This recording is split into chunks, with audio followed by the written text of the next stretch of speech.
রাজ্যে একের পর এক দুর্নীতি যেন লেগেই রয়েছে, আর সেই দুর্নীতি মামলা করতে রীতিমতো ক্লান্ত রাজ্য সরকার। এদিকে মামলার ফলাফল ক্রমেই রাজ্য সরকারের বিরুদ্ধে যাচ্ছে, যার মধ্যে অন্যতম একটি মামলা হলো 2022 সালের প্রাথমিক নিয়োগ সংক্রান্ত মামলা, যার জন্য জল শুধুমাত্র হাইকোর্ট নয়, গড়িয়েছে সুপ্রিম কোর্টেও।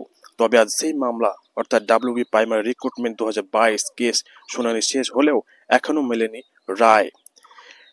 মেধা তালিকা প্রকাশের উপর স্থগিতাদেশ সুপ্রিম কোর্টের।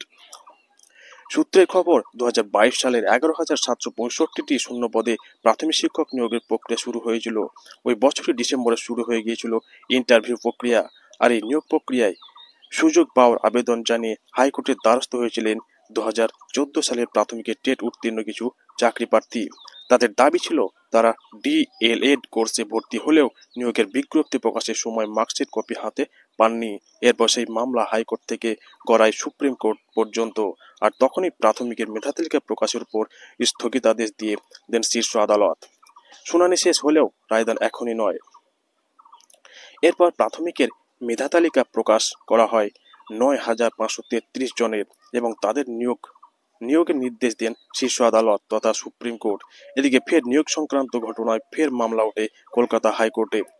এরই মধ্যে 2022 সালে প্রাথমিকের নিয়োগ সংক্রান্ত সুপ্রিম কোর্টের মামলা শুনানি শেষ হয়, কিন্তু শুনানি শেষ হলেও এখনো রায়দান করছে না সুপ্রিম কোর্ট। আজ সেই মামলার শুনানি শেষ হয়। জানা গেছে সুপ্রিম কোর্টে আজ উভয় পক্ষের আইনজীবীরা বিস্তারিত যুক্তি উপস্থাপন করেন। পিটিশনকারীদের পক্ষে জোর দেওয়া হয়, বলা হয় সেশন পিছনে হলেও ডিগ্রি ও টেটের মানদণ্ড পূরণ করেছে প্রার্থীরা, তাই নিয়োগে বাধা দেওয়া উচিত নয়। শুধু তাই নয়, রাজ্য সরকারের তরফে বলা হয় নিয়োগ বিজ্ঞপ্তির শর্তানুযায়ী শুধুমাত্র নির্দিষ্ট সেশনের প্রার্থীদেরই সুযোগ দেওয়া সম্ভব।